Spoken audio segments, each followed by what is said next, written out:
નમસ્કાર મિત્રો, TET TAT પરીક્ષાની તૈયારી કરી રહેલા આપ સૌનું સ્વાગત છે. આજના આ ખાસ સેશનમાં આપણે શૈક્ષણિક મનોવિજ્ઞાનના 3 ખૂબ જ અગત્યના મુદ્દાઓ સમજવાના છીએ: આવેગ, પ્રેરણા અને સ્મૃતિ. ટેટ 1, ટેટ 2 અને ટાટ જેવી પરીક્ષાઓ માટે આ મનોવૈજ્ઞાનિક સિદ્ધાંતોની ઊંડાણપૂર્વકની સમજ ખૂબ જ જરૂરી છે. તો ચાલો શરૂ કરીએ. આજના આ સેશનમાં આપણે શું જોવાના છીએ? તો સૌથી પહેલાં આપણે મનોવિજ્ઞાનના જે પાયાના ખ્યાલો છે એ સમજીશું. ત્યાર પછી પ્રેરણા, એનો અર્થ અને એના સિદ્ધાંતોની વાત કરીશું. પછી આવશે આવેગ અને EQ એટલે કે ઇમોશનલ ઇન્ટેલિજન્સ. ત્યાર પછી આપણે સ્મૃતિની પ્રક્રિયા અને એને કેવી રીતે સુધારી શકાય એ જોઈશું. અને છેલ્લે આ બધી જ ચર્ચાનો સારાંશ અને સફળતા માટેનું એક સૂત્ર જોઈશું. તો ચાલો શરૂઆત કરીએ આપણા પહેલા વિભાગથી: મનોવિજ્ઞાનના પાયાના ખ્યાલો. કોઈપણ વિષયને ઊંડાણથી સમજવા માટે એનો પાયો મજબૂત હોવો ખૂબ જરૂરી છે, ખરું ને? તો ચાલો માનવ વર્તનને સમજવા માટેનો પાયો નાખીએ. જુઓ, માનવ વર્તનને સમજવા માટે આ 3 પરિબળો ખૂબ જ મહત્વના છે: પ્રેરણા, આવેગ અને સ્મૃતિ. આ ત્રણેય એકબીજા સાથે જોડાયેલા છે. આપણો જે અભ્યાસક્રમ છે એ ધોરણ 11, 12 અને બીએડના અભ્યાસક્રમ પર આધારિત છે. એટલે પરીક્ષાની દ્રષ્ટિએ વ્યાખ્યાઓ, મનોવૈજ્ઞાનિકોના નામ અને એમના સિદ્ધાંતો પર ખાસ ધ્યાન આપવું પડશે. આપણે આ વિષયોને એક લોજિકલ ક્રમમાં સમજીશું. સૌથી પહેલા પ્રેરણા, જેમાંથી આવેગ જન્મે છે, અને એ અનુભવો પછી આપણી સ્મૃતિમાં કેવી રીતે સચવાય છે એ આપણે જોઈશું. ચાલો હવે આવીએ આપણા બીજા વિભાગ પર: પ્રેરણા, અર્થ અને સિદ્ધાંતો. આપણે જે કંઈ પણ કરીએ છીએ એની પાછળનું કારણ શું છે, એ શા માટે છે એ સમજવાનો પ્રયત્ન કરીએ. તો આ પ્રેરણા એટલે કે મોટિવેશન શબ્દ આવ્યો ક્યાંથી? એ આવ્યો છે લેટિન ભાષાના શબ્દ મોવેરે અથવા મોટુમ પરથી, જેનો સીધો સાદો અર્થ થાય છે ગતિ કરવી કે ખસેડવું. અને આ જ તો પ્રેરણાનું કામ છે. એ એક અંદરની તાકાત છે જે આપણને કોઈ પણ કામ કરવા માટે ધક્કો મારે છે. મનોવિજ્ઞાનમાં એક મૂળભૂત નિયમ છે જે તમારે યાદ રાખવાનો છે: પ્રેરણા નહીં તો વર્તન નહીં. એનો મતલબ કે આપણું દરેક વર્તન કોઈને કોઈ પ્રેરણાથી જ થાય છે. જાણવા જેવી વાત એ છે કે જુદા જુદા મનોવૈજ્ઞાનિકોએ પ્રેરણા માટે અલગ અલગ શબ્દો વાપર્યા છે. જેમ કે વુડવર્થે એના માટે ઇરણ એટલે કે ડ્રાઇવ શબ્દ વાપર્યો, જેનો મતલબ થાય એક આંતરિક દબાણ. મેકડુગલે કહ્યું કે આ તો જન્મજાત મૂળ વૃત્તિ છે, જેમ કે આપણને બધાને ગ્રુપમાં રહેવું ગમે છે. બીજા ઘણા મનોવૈજ્ઞાનિકોએ એને જરૂરિયાત કે નીડ કહી. પણ આ બધાનો સાર H.E. ગેરેટના એક જ વાક્યમાં આવી જાય છે: પ્રેરણા નહીં તો વર્તન નહીં.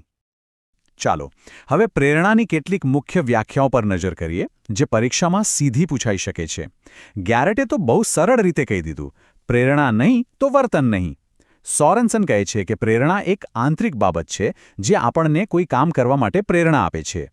મોર્ગનના મતે પ્રેરણા એ આંતરિક જરૂરિયાતથી શરૂ થઈને લક્ષ્ય પ્રાપ્તિ સુધી લઈ જતું વર્તન છે. અને ગિલફર્ડ કહે છે કે પ્રેરણા એવી શક્તિ છે જે કોઈ પ્રવૃત્તિને શરૂ પણ કરાવે છે અને એને ટકાવી પણ રાખે છે. C.T. મોર્ગને પ્રેરણાનું એક સરસ ચક્ર આપ્યું છે જે સમજાવે છે કે આખી પ્રક્રિયા કેવી રીતે કામ કરે છે. બધું શરૂ થાય છે એક જરૂરિયાતથી. માની લો કે તમને તરસ લાગી. આ જરૂરિયાત તમારામાં એક ઇરણ એટલે કે આંતરિક દબાણ ઊભું કરશે. આ દબાણને કારણે તમે વર્તન કરશો એટલે કે પાણી શોધવા જશો. અને જ્યારે તમને પાણી મળી જાય એટલે કે લક્ષ્ય પ્રાપ્તિ થાય ત્યારે તમને સંતોષ મળશે. અને આ ચક્ર અહીં અટકતું નથી. તે સતત પુનરાવર્તિત થતું રહે છે. એક જરૂરિયાત પૂરી થાય એટલે બીજી ઊભી થાય છે. હવે વાત કરીએ પ્રેરણાના પ્રકારોની. પહેલો પ્રકાર છે શારીરિક પ્રેરણા, જેને પ્રાથમિક પ્રેરણા પણ કહેવાય છે. આ આપણને જન્મથી જ મળેલી હોય છે અને જીવવા માટે જરૂરી છે. જેમ કે ભૂખ, તરસ, ઊંઘ. આપણા મગજમાં જે હાઇપોથેલેમસ છે એ આ બધી બાબતોનું નિયમન કરે છે. એક વાત ખાસ યાદ રાખજો: ભૂખ, તરસ અને ઊંઘ વ્યક્તિને જીવવા માટે જરૂરી છે, જ્યારે જાતીયતાની પ્રેરણા એ પ્રજાતિને ટકાવી રાખવા માટે જરૂરી છે. બીજો પ્રકાર છે મનોસામાજિક પ્રેરણા. એમાં પહેલી છે સિદ્ધિ પ્રેરણા, એટલે કે જીવનમાં કંઈક હાંસલ કરવાની, કંઈક મેળવવાની તીવ્ર ઈચ્છા. મેકલેલેન્ડે આના પર ઘણો અભ્યાસ કર્યો હતો. બીજો પ્રકાર છે સત્તા પ્રેરણા, એટલે કે બીજા લોકો પર પોતાનો પ્રભાવ પાડવાની કે કોઈ પદ મેળવવાની ઈચ્છા. સિદ્ધિ પ્રેરણા વ્યક્તિને આગળ લઈ જાય છે, પણ સત્તા પ્રેરણા જો હદભાર વધી જાય તો એ વ્યક્તિને હિટલર જેવો સરમુખત્યાર પણ બનાવી શકે છે. મનોસામાજિક પ્રેરણામાં બીજા 2 પ્રકાર છે. એક છે સહલગ્નતા આનો અર્થ છે બીજા લોકો સાથે સમૂહ સાથે જોડાવાની વૃત્તિ. જેમ કે આપણે વોટ્સએપ કે ફેસબુક ગ્રુપમાં જોડાઈએ છીએ. એના વગર આપણું સામાજિક જીવન શક્ય જ નથી. એનાથી એક સ્ટેપ આગળ છે સંપર્ક. સંપર્ક એટલે ગાઢ અને ભાવનાત્મક સંબંધ. જેમ કે કૃષ્ણ અને સુદામાની મિત્રતા. એ માત્ર સહલગ્નતા ન હતી, એ સંપર્ક હતો. હવે આવે છે ખૂબ જ પ્રખ્યાત સિદ્ધાંત જે અબ્રાહમ મેસ્લોએ 1943માં તેમના પુસ્તક મોટિવેશન એન્ડ પર્સનાલિટીમાં આપ્યો હતો. એમણે કહ્યું કે માનવી જરૂરિયાતનું પોટલું છે. એમણે એક પિરામિડ દ્વારા સમજાવ્યું કે આપણી જરૂરિયાતો એક ક્રમમાં સંતોષાય છે. સૌથી નીચે પાયામાં છે શારીરિક જરૂરિયાતો, જેમ કે રોટી, કપડાં, મકાન. એ સંતોષાય પછી સલામતીની જરૂરિયાત આવે, પછી પ્રેમ અને સ્નેહની, ત્યાર પછી આત્મસન્માનની અને છેક ટોચ પર છે સ્વ-આવિષ્કાર, જ્યાં વ્યક્તિ પોતાની બધી જ શક્તિઓનો પૂરો ઉપયોગ કરે છે. તો અત્યાર સુધી આપણે પ્રેરણાની વાત કરી, જે આપણને કોઈ કામ કરવા માટે ધક્કો વારે છે. પણ એ કામ કરતી વખતે જે લાગણીઓ અનુભવાય છે એને શું કહેવાય? એ છે આવેગ. તો ચાલો હવે આપણા ત્રીજા વિભાગમાં આવેગ અને ઇક્યુને સમજીએ. આવેગ એટલે કે ઇમોશન. આ શબ્દ પણ લેટિન શબ્દ ઇમોવેરે પરથી આવ્યો છે, જેનો અર્થ થાય છે ખળભળાટ મચવવું કે ક્ષુબ્ધ થવું. વુડવર્થે બહુ સરસ વ્યાખ્યા આપી છે. આવેગ એ સમગ્ર ચેતાતંત્રની ક્ષુબ્ધાવસ્થા છે. કારણ કે જ્યારે પણ આપણને કોઈ આવેગ આવે છે ત્યારે આપણું શરીર અને મન બંનેમાં ખળભળાટ મચી જાય છે. આવેગ પોઝિટિવ પણ હોઈ શકે, જેમ કે પ્રેમ, આનંદ, ખુશી, અને નેગેટિવ પણ હોઈ શકે, જેમ કે ભય, ક્રોધ, ઘૃણા. પરીક્ષા માટે આ બે નામ યાદ રાખજો. ઇઝાર્ડે 10 અને પ્લુચિકે 8 પ્રકારના આવેગ બતાવ્યા છે. આવેગને સમજાવવા માટેનો પહેલો સિદ્ધાંત છે જેમ્સ લેંગના સિદ્ધાંત. હવે આ સિદ્ધાંત થોડો ઉલટો છે, ધ્યાનથી સમજજો. સામાન્ય રીતે આપણે શું માનીએ છીએ કે આપણે કૂતરાને જોઈને ડરીએ છીએ, એટલે કે આવેગ અનુભવીએ છીએ, અને પછી આપણે ભાગીએ છીએ, એટલે કે વર્તન કરીએ છીએ. પણ જેમ્સ લેંગ કહે છે કે ના, એવું નથી. પહેલાં શારીરિક ફેરફાર થાય છે અને પછી આવેગ અનુભવાય છે. એટલે કે કૂતરાને જોઈને આપણે પહેલાં ભાગીએ છીએ, આપણા હૃદયના ધબકારા વધે છે અને એના કારણે આપણને ડર લાગે છે. એમનો મુખ્ય મુદ્દો એ છે કે શારીરિક ફેરફારો આવેગનું કારણ છે, પરિણામ નહીં. હવે કેનન બાર્ડનો સિદ્ધાંત આનાથી અલગ વાત કરે છે. એ કહે છે કે આવેગ અને શારીરિક ફેરફારો અલગ અલગ નથી થતા, પણ બંને એકસાથે થાય છે. મગજમાં આવેલું થેલેમસ કેન્દ્ર એક જ સમયે બંને જગ્યાએ સંદેશા મોકલે છે. વોલ્ટર કેનને આના પરથી જ ફાઇટ ઓર ફ્લાઇટ એટલે કે લડો યા ભાગોનો વિચાર આપ્યો. હવે સિંગર શાક્ટરનો દ્વિઘટક સિદ્ધાંત આમાં એક નવી વાત ઉમેરે છે. તે કહે છે કે આવેગ ફક્ત ઉત્તેજના પર નહીં, પણ પરિસ્થિતિના આપણા અર્થઘટન પર પણ આધાર રાખે છે. દાખલા તરીકે, જંગલમાં સિંહને જોઈને આપણને ડર લાગે, પણ એ જ સિંહને જો આપણે પાંજરામાં જોઈએ તો ડર નથી લાગતો. અહીં ઉત્તેજના તો એક જ છે, સિંહ, પણ પરિસ્થિતિ અને આપણું અર્થઘટન બદલાઈ ગયું. 1998માં ડેનિયલ ગોલમેને આવેગાત્મક આંખ એટલે કે ઇક્યુનો ખ્યાલ આપ્યો અને એમણે દલીલ કરી કે જીવનમાં સફળ થવા માટે બુદ્ધિઆંક એટલે કે આઈક્યુ કરતાં ઇક્યુ વધુ જરૂરી છે. ઇક્યુના 4 મુખ્ય ભાગ છે. પહેલું, સ્વજાગૃતિ એટલે કે પોતાની લાગણીઓને ઓળખવી. બીજું, સામાજિક જાગૃતિ એટલે કે બીજાની લાગણીઓને સમજવી. ત્રીજું, સ્વવ્યવસ્થાપન એટલે કે પોતાની લાગણીઓ પર કાબૂ રાખવો. અને ચોથું, સામાજિક કુશળતા એટલે કે સંબંધોને સારી રીતે સાચવવા. જીવનમાં સફળ થવા માટે આ આવેગ નિયમન ખૂબ જ જરૂરી છે.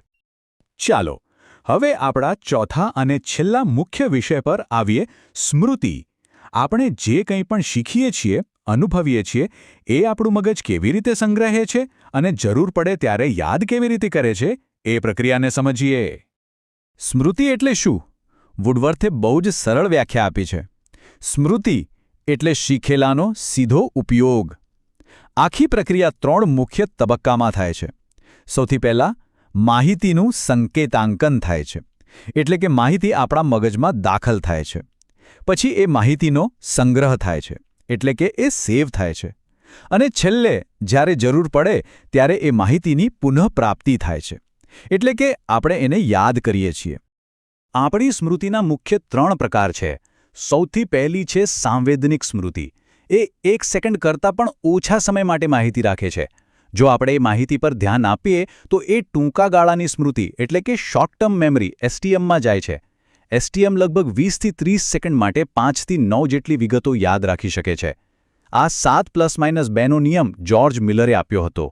અને જો આપણે માહિતીનું વારંવાર પુનરાવર્તન કરીએ તો એ લાંબા ગાળાની સ્મૃતિ એટલે કે લોંગ ટર્મ મેમરી એલટીએમમાં જતી રહે છે, જેની સંગ્રહ ક્ષમતા અમર્યાદિત છે અને જીવનભર ટકી શકે છે. આપણે યાદ રાખીએ છીએ એની સાથે સાથે આપણે ભૂલી પણ જઈએ છીએ. તો આપણે ભૂલીએ છીએ કેમ? એબિંગહોસે પ્રયોગો કરીને એક વિસ્મરણ વક્ર બનાવ્યો. આ ગ્રાફ બતાવે છે કે આપણે કેટલી ઝડપથી ભૂલીએ છીએ. જુઓ, શીખ્યા પછી તરત જ આપણને 100% યાદ હોય છે, પણ માત્ર 20 મિનિટ પછી એ ઘટીને 58% થઈ જાય છે અને એક દિવસ પછી તો ફક્ત 34% જ યાદ રહે છે. આનો સૌથી મોટો પાઠ એ છે કે જો પુનરાવર્તન એટલે કે રિવિઝન ન કરવામાં આવે તો 30 દિવસમાં આપણે લગભગ 80% માહિતી ભૂલી જઈએ છીએ. એટલે રિવિઝન ખૂબ જ જરૂરી છે. આપણે ભૂલી જઈએ છીએ એનું એક મોટું કારણ છે સ્મૃતિ અવરોધ. એના 2 પ્રકાર છે. પૂર્વવર્તી અવરોધમાં આપણું જૂનું જ્ઞાન આપણને નવું શીખવામાં નડે છે, જ્યારે અનુવર્તી અવરોધમાં આપણું નવું શીખેલું જ્ઞાન આપણને જૂનું યાદ કરવામાં નડે છે. તો આ સ્મૃતિને સુધારવા માટે શું કરી શકાય? એના માટે એક બહુ જ સરસ પદ્ધતિ છે, PQRST પદ્ધતિ. એના 5 પગલાં છે. P એટલે પ્રિવ્યૂ, Q એટલે ક્વેશ્ચન, R એટલે રીડ, S એટલે સેલ્ફ રિસાઇટેશન અને T એટલે ટેસ્ટ. આ ઉપરાંત અતિશિક્ષણ એટલે કે ઓવરલર્નિંગ પણ યાદશક્તિ વધારવાની એક શ્રેષ્ઠ રીત છે. તો મિત્રો, આપણે પ્રેરણા, આવેગ અને સ્મૃતિ આ ત્રણેય વિષયોને વિગતવાર સમજ્યા. ચાલો હવે આપણા છેલ્લા વિભાગમાં આખા સેશનનો સારાંશ અને સફળતા માટેનું સૂત્ર જોઈએ. ચાલો એકદમ ઝડપથી આખા સેશનનું પુનરાવર્તન કરી લઈએ. પ્રેરણામાં શું યાદ રાખવાનું છે? વુડવર્થનો ઈરણ શબ્દ, મોર્ગનનું પ્રેરણા ચક્ર અને મેસ્લોનો પિરામિડ. આવેગમાં જેમ્સ લેંગનો સિદ્ધાંત કે શારીરિક ફેરફાર પહેલાં થાય અને કેનન બાર્ડનો સિદ્ધાંત કે બંને એકસાથે થાય. ઇક્યુમાં ડેનિયલ ગોલમેન અને એમના 4 ઘટકો.